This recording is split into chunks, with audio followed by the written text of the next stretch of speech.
Lawyers of Reddit, what's the worst way you've seen a person screw over someone else in court, whether it be criminal, civil, or divorce proceedings?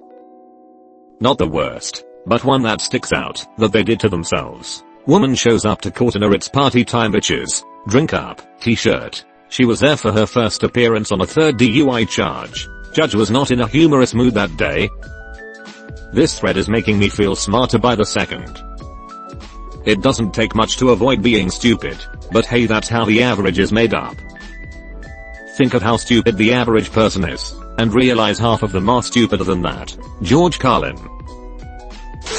Prosecutor here. I showed up for a bond hearing one morning and the defendant asked the judge if he could say something. The first words out of his mouth were, "Hey judge, look, like, the reason I hit her was because she disrespect me." He did not prevail.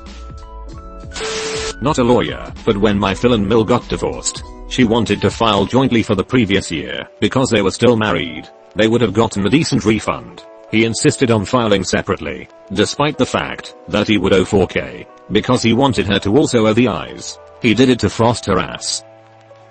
Spite is so seductive. I hope all the overtime he had to work to replace all that cash was worth it. I'm still appalled that he thought that was such a great idea. Doesn't matter. Frosted ass. Was involved in a custody case where a wife cheated on her husband and had a child as a result. She let husband believe the child was his until she was about 5 years old and they were divorcing. To stop him from getting custody, she convinced the biological father to try to get custody, thinking that if he won she would wind up with the child. Became a huge three-way fight. Multiple sets of grandparents involved. Attorney's fees skyrocketed because the case would have been pretty quick otherwise. She couldn't pay her attorney. Tried to get the BO dad to, got even messier, etc. Basically there still isn't an agreement all parties will follow. They are in and out of court every year or so. She screwed herself. That poor kid. I don't know, having a dad still fighting for you, even after finding out you're not biologically his, sounds like a hell of a father. I feel really bad for the father and the kid. Both fathers, one who found out his child isn't his, and another who found out he has a 5-year-old, fighting to stay in that child's life. Unfortunately a mother who is manipulative enough to try and steal away her kid from both men and stupid enough to try it like this. I feel bad for everyone but the mom. She sounds like the only one not fit to raise a kid. Sounds like this kid should have 2 dads and 0 moms. No homo, just homie. Nasty custody fight. The ex-wife was a lawyer and represented herself. The ex-husband had a pretty shitty lawyer. She kept hauling things back to court trying to get more benefits from him, and his lawyer just let it keep happening, and it was destroying his life. Allegations of child abuse. Was taking so much money that he could barely afford a shit apartment, and couldn't afford a car, which both figured in later for custody. Finally the ex-wife's father, also a lawyer, asked to meet with the judge, and mentioned a few things that he knew were going on. One of the children was manic depressive and the ex-wife would take him off his meds before it was the ex-husband's turn for custody. The child abuse allegations were from the ex-husband trying to restrain the child during a manic episode because he wasn't medicated. The ex-wife had intentionally timed the child abuse allegation to fall just before the holidays so the ex-husband couldn't see the kids for Halloween, Thanksgiving, Christmas. She bragged to family that it would do the maximum emotional damage possible doing it then. The ex-wife had forged documents to overstate the ex-husband's income when alimony was being determined. Oh, and the ex-wife was sleeping with the ex-husband's lawyer. This all was horrible, but that last bullet point was just the cherry on top. She would face ethical investigations and might even be disbarred if this was found to be true. Say bye to a career. Yup. Both of them would be facing sanctions in that case, not to mention a malpractice suit for the ex-husband's lawyer. And that poor kid just gets screwed the most. Not my case, but still my favorite story. Dude screwed himself over when he went to jury trial for a burglary charge, and wore the same distinct sweatshirt he wore the night he committed the crime. Kind of hard to argue the guy in the video isn't your client at that point. Needless to say he was convicted, and spent a few years in document. Turns on video. Man yelling on camera, "Look at me, me, David Garvin, stealing TVs." Who'd believe it? David Garvin, HMM. That is not me. Plot twist, it was actually Darkman. sitting waiting for my client and the judge is giving a mass colloquy for an alternative program on a DUI. Basically probation. Question: has anyone consumed alcohol or taken drugs in the last 24 hours? Obvious answer aside, one dude proudly raises his hand. I smoked some dope last night. He did not get probation. This guy sounds like Jason on The Good Place. Oh dip. There's a lawyer in my town who has a reputation for being a real dick. He left a very successful firm to go off on his own. He and the firm negotiated which clients he would take, and how eventual fees from those clients would be divided. All seemed fine and dandy. As soon as he's out the door, he sues his old firm saying the deal is unenforceable, and that he should 100% of the fees from the clients who came with him. He lost, and appealed. Lost again and appealed to the state Supreme Court, where they shut his ass down and, in extremely diplomatic language, pretty much called him a dick. Sounds to me like justice was served. Gavel strikes. Kind of a self-screw, but the MPAA entered DVD John's code for breaking DVD copy protection as part of their lawsuit into their evidence, which then became public record. The code that breaks DVD copy protection was now available to the entire world, defeating the entire purpose of their lawsuit. That really was a moment of genius. 200 IQ move by the MPAA lawyers. He was acquitted of all charges too. More of a case of screwing himself over. But here goes. This was a case another prosecutor in my office had a few years back. 30-year-old defendant was charged with sexual assault of a child after he got his girlfriend's 14-year-old sister pregnant. She actually kept the baby, so the police just waited and got a paternity test. No surprise. Defendant was the father. Defendant wanted probation. Prosecutor refused to offer it. He decided to plead guilty and have a jury trial on punishment. Here in Texas, you can choose to have a jury set punishment. Evidence mostly proceeded as expected. The victim testified to having consensual, aside from not being old enough to consent, sex with the defendant, getting pregnant, etc. Paternity test introduced. Defendant took the stand. His version of events was that he snuck into victim's room at night, covered her mouth, and held her down while he forcibly had sex with her against her will. It seemed like his own lawyer had no idea that's the story he settled on. The jury deliberated about 15 minutes before returning a verdict of 17 years. The maximum possible as charge was 20. When interviewed by the attorneys afterwards, one of them said they decided on 17 years so the defendant would never forget the age of consent in Texas again. He chose to have a Texas jury, decide his sentencing after he got a 14-year-old girl pregnant. What an idiot. The real idiot thing was to tell them he forcibly raped her when she already testified to it being consensual as it can be when you are under the age of consent. Also, WTF. There is a choice between two fucked up situations given these two stories. Either she's scared of him / brainwashed, or he somehow believes lying about raping a minor is the right thing to do in this situation. I've seen a parent use non-existent discipline as a tool to win over their teenage child, so that the child will choose to live with said rubbish parent, and rubbish parent will receive child support from the other parent. It boils my blood seeing someone allowing their 15-year-old child to drop out of school, get high every day, buy them drugs, alcohol, just about every negative thing you could do to a kid, just so they don't have to pay $100 in child support a month. This one hits a little close to home tbh. It's sad, very very sad. A wife filed for a restraining order because she wanted the house during divorce. Husband has good job, like $200K per year. Employer finds out about restraining order. Husband is fired. He was very specialized employee, so only job he can find close to house. Ex-wife and daughter is $50K. House gets foreclosed. Child support at less than $500 per month. Wife has to get job as waitress. 4 cars get repossessed. I never understood why an employer would care, providing you're not a public figure. What does your non-work life have to do WTH them? Semicolon. One time, I saw an indigent defendant who was in custody tell the judge his public defender wasn't working hard enough, and he wanted the judge to appoint different counsel. The judge asked him what specifically was the problem, and he said, "I don't want a female lawyer. I need a man who can take charge and fight for me," or something very similar to that. The judge, also female, said that's not how it works. Then he started yelling and getting into specifics about his public defender. Just mainly, "I don't like her. She won't visit me," etc. The judge is annoyed and looks at him and is like, "Fine. I'll appoint another attorney for you." But because you are not satisfied with your attorney and I need time to appoint you new counsel, I'm not going to hear any other issues today and will reset your case. A few days later the judge sends defendant notice of his new appointed attorney, who happens to also be female, and notice of the case reset for 6 weeks. The case was originally set for a bond hearing and the DA and his PD had agreed to release him on an unsecured bond, meaning he would have gotten out that day, if he hadn't thrown his temper tantrum. Instead he waited another 6 weeks in jail, just to have another female attorney represent. Makes me think of Sneaky Pete, where the guy gets himself thrown in jail, by attempting to hold up a gun store to avoid being killed. Maybe the defendant wanted to be in jail. This wasn't my case, but followed it closely, because it was an acquaintance's divorce proceedings. He and his now ex-wife shared some commercial property that was worth some dough. They were both on the paperwork/hire access to the same info. Well, some shit hit the fan and the property was in arrears, and I think some lien was filed. The husband would try to talk to his then wife about the whole thing and she would blow him off. Not only would she ignore him and the finances, she started cheating on him.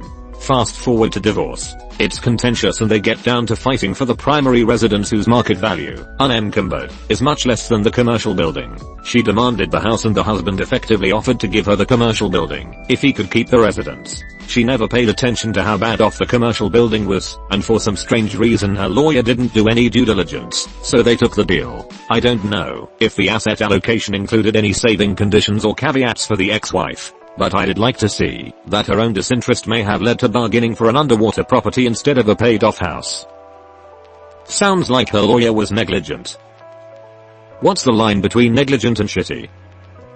The state's rules of professional conduct will come to bear. I bet the ex-wife could file a complaint with the state bar and see what they determine. Not a lawyer, but this story always gets me. My biological grandmother died 20 years ago of ovarian cancer. She left all her money, trusts, bonds to my grandfather to use while alive and disperse after death.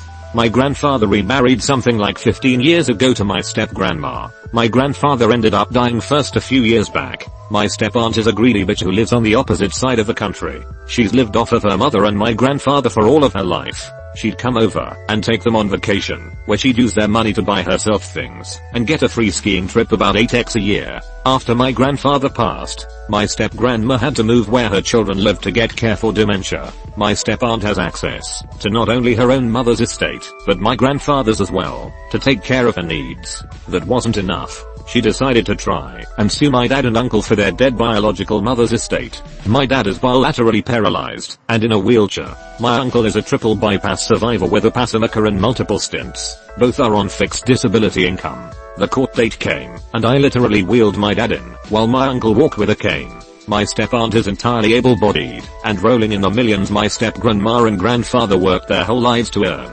The judge took one look at the whole picture, and she was absolutely denied access to my biological grandmother's estate. We were there for less than an hour. Duck, absolutely fuck your aunt. No, don't. I have been in dispute with British Gas for around 10 years. Every now and again they take me to court. Every time I win, and we go away for another few years. The last time I lawyered up, it's in a magistrate's, even though it's a civil matter. My solicitor waited for the British Gas guy to swear his oath, to tell the truth, the whole truth, etc. Then asked him what he knew of the previous court cases. When the guy said he didn't know anything about them, my solicitor ripped into him saying he'd just claimed to tell the whole truth. So clearly nothing he says can be trusted. It went on for a few minutes. It was kind of brutal. The magistrates agreed, and we walked away with £600 in costs. It was a joy to watch this bloke who was all, "We're coming to make entry to your house and the police will help," before we went and be told to sit down and not say anything else, unless he was asked a question. To fend off some of the questions, it's to do with a disconnected meter at my house, for electric to a closed shop. I have written to the CEO, I've had my MP involved, and been to court 4 times. British Gas don't change. Don't listen, so I've given up. I'll just go to court every now and again, and claim my £600. British Gas must have the dumbest legal department in the world. Generally when there is a legal problem in a company, especially one where there has been a court case and the company lost, the legal department reaches out at whatever level is needed, VP, whatever, to fix things. Even giant companies don't have that many court cases going on. If something weird happens, things should get escalated and fixed. You'd think that but they carry on relentless. The clerk to the court nearly swore trying to get the British gas guy to see logic. Should they be awarding you ever increasingly large amounts of money for the harassment and wasted time? If anything, they are vexatious.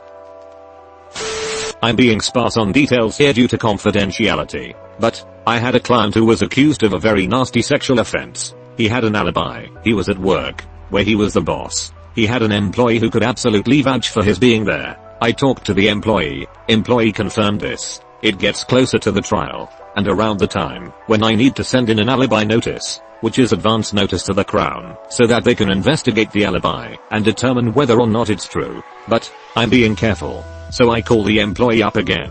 Turns out my client fired him in the interim, and so the employee quite candidly tells me, "Oh, yeah, he was definitely at work, but that's not what I'll say in court. Fuck that guy. He is going down. I did not call him as a witness, or file the alibi notice. Still won the trial. But if I hadn't thought to call the guy, or if he'd been less candid, my client would have been fucked hard. Sex offender registry, jail time, the works. Completely innocent.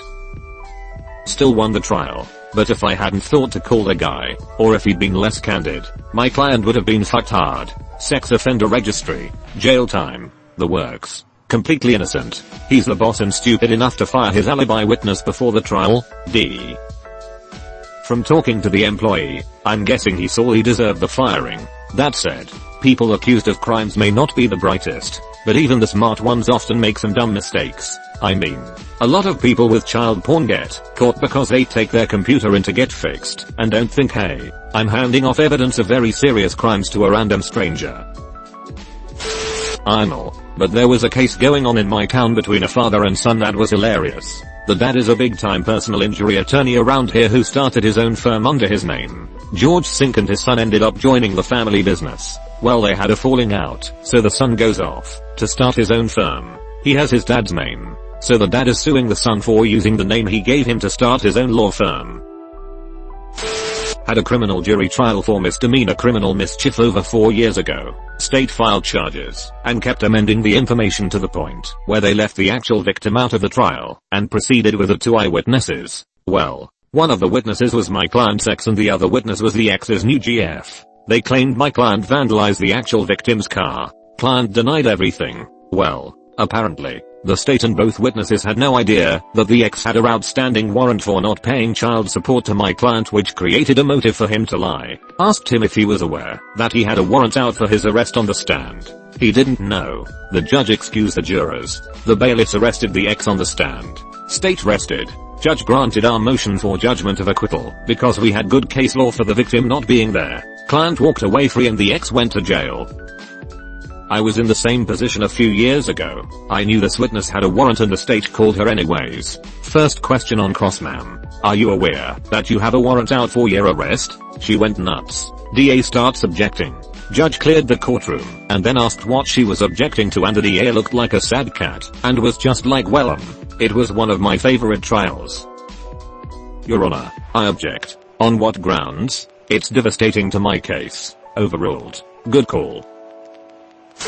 Not a lawyer. Legal assistant. My attorney is pretty old, so he needs me to help him find papers and stuff in the courtroom, so I go over for all domestic and criminal cases. We had a custody case where the mom was already screwed because she was literally picked up by a bounty hunter while the dad was there getting their daughter for visitation. Anyway, dad's new wife gets on stand and testifies that the mom, the defendant, threatened to blow their house up. Mom gets on stands and says, I didn't threaten to blow your house up. I threatened to blow you up. Judge was like, easiest way to do the open/shut. Put a small incorrect detail and wait for them to correct it. Classic.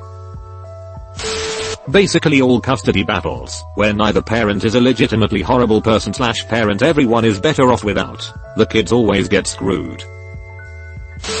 Not a lawyer, but this happened to my family. My husband's kids asked us to fight for full custody after years of systematic abuse from their mom. My stepdaughter was sexually assaulted, and mom decided to marry a guy who was best friends with the guy who assaulted her. Mom never told us what happened, never got her counseling, never reported it to the police. In mediation she brought up a conversation I had with her which she denied ever happening until then. She started saying lie after lie, and all my husband had to say was, my wife had that conversation with you to explain how uncomfortable my daughter is living with this man because he is connected to her sexual assault. The mediator was not amused. She said, you have someone living in your house who is connected to your daughter's assault. Your relationship with your children is broken. She spent the rest of the session sobbing and signed away custody because this was just the tip of the iceberg that we had on her, and she knew it. Hearing her sobbing made me so happy after all she put these kids through. I had to walk my stepdaughter into the police station to report her sexual assault. I usually don't want people to suffer, but after warning her this guy was coming between her and her kids, and then her lying about the context of that conversation, will make an exception. I tried to stop her from the chain of events that lead us to court, and she tried to use it against me. It's so sad that adults will put other people before their own children. It disgusts me. Good on you guys for getting the kids and that poor girl out of that environment. It was a long road, still fighting some of the battles, namely getting the child support dropped. We are still paying her $800 MO, and it's surprisingly difficult to get it removed. He was literally posting online about what a great summer they had. Meanwhile her children are broken from what their mother has done to them.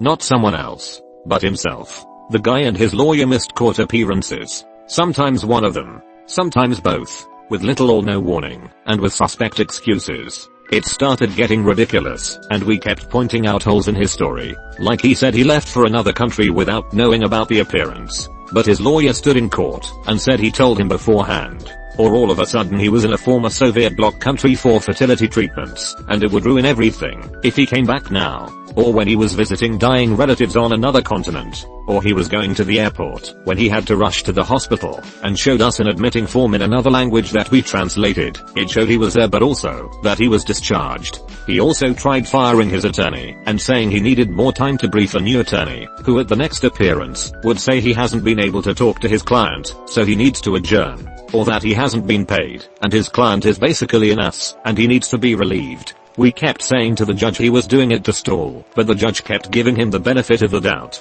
We even showed him other cases where he skipped appearances and the judges threatened sanctions, until finally he didn't show up for an appearance, where the judge had specifically told him, I don't care if you're meeting with the Pope, I'm ordering you to be here. Boom.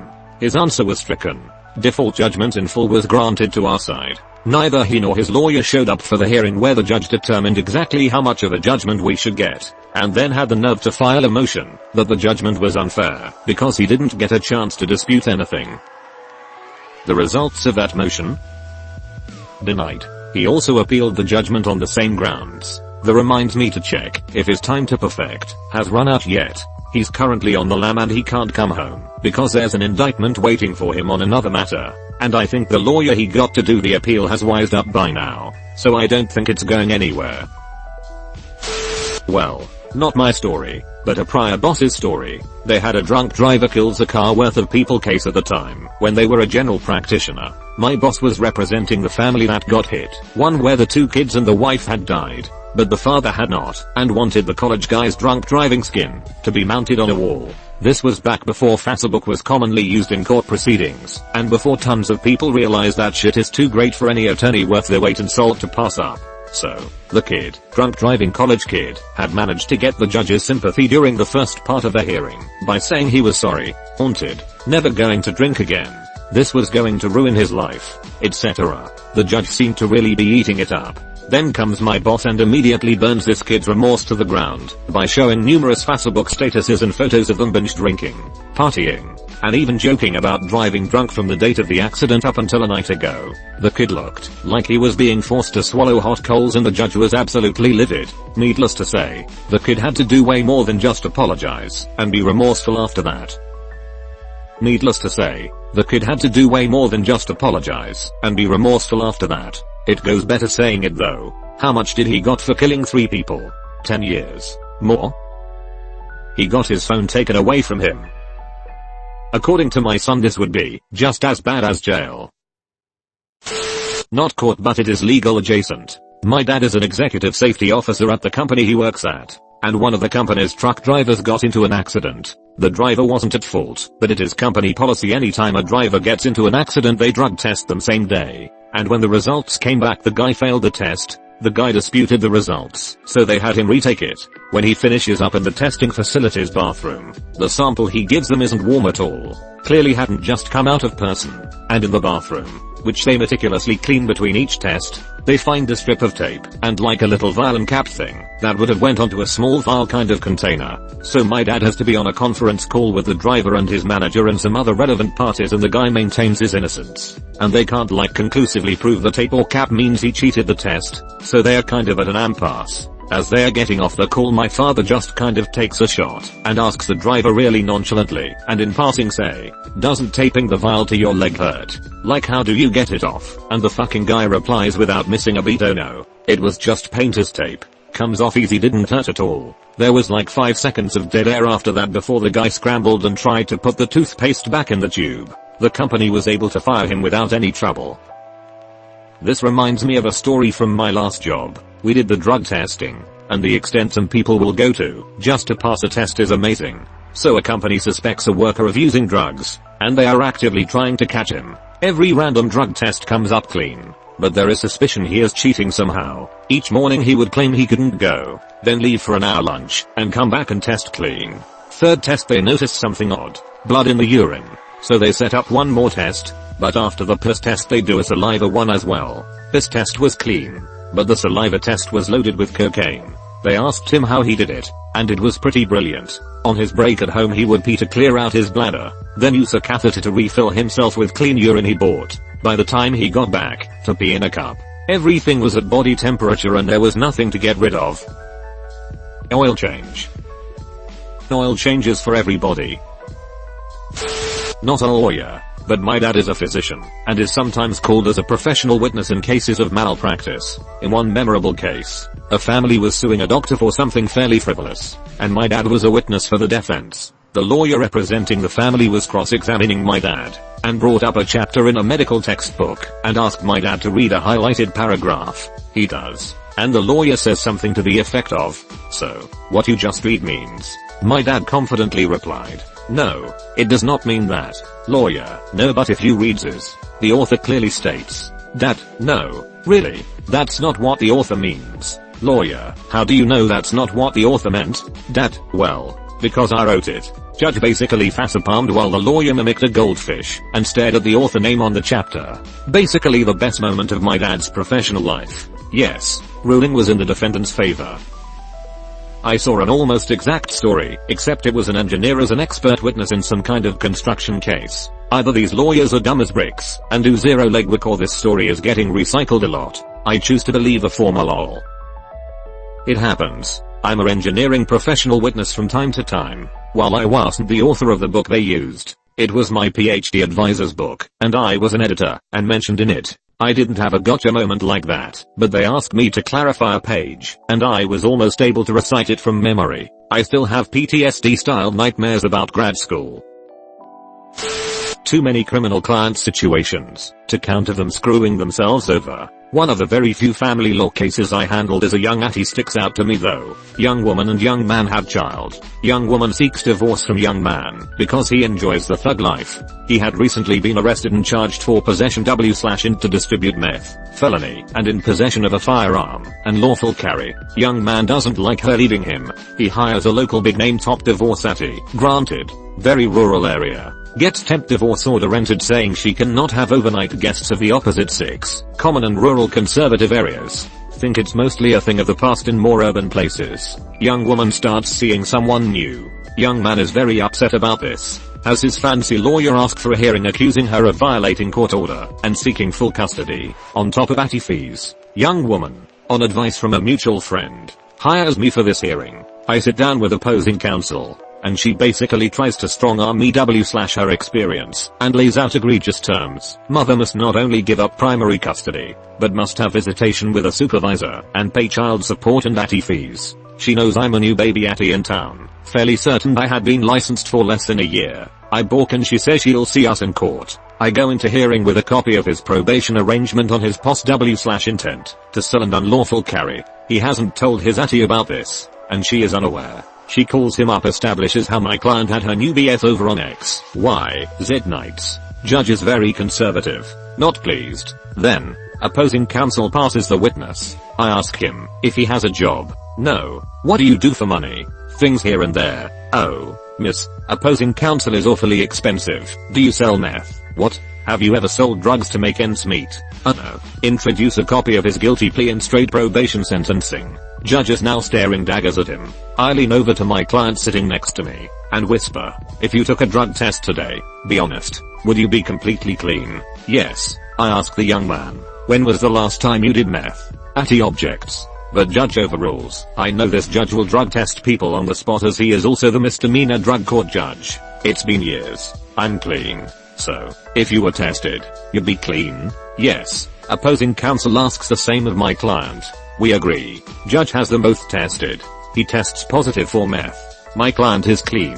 Judge denies his motion and asks me to send in new temp orders where young man is required to maintain employment and start paying child support and places him on supervised visits. Icing on the cake. Opposing counsel actually calls me and leaves me a voicemail congratulating me on, and I quote, handing her ass to her for the first time in a long time. That last part is nice. Your opponent didn't take it personally and even showed respect. Nice. I probably have been very lucky in my career that very few opposing counsel, be they for the state or in minor civil matters. I try to avoid civil these days though. Take things personally with me. I'm a very jovial guy and try to get to know them over the course of cases. There is one prosecutor I currently have cases with where we may argue cases/issues, but between being before the bench, we share our respective latest called D&D moments. We both DN games. Just recently he and I had one of the last cases on the docket and we were discussing said sessions, and judge had to interrupt us and said, if I could get you nerds to stop for a second and do this motion, that'd be nice. I'd like to go to lunch. Laughs were had. Lawyers that take things personally or get personal with opposing counsel are shitty lawyers and don't belong in the profession. But that's just my opinion, man.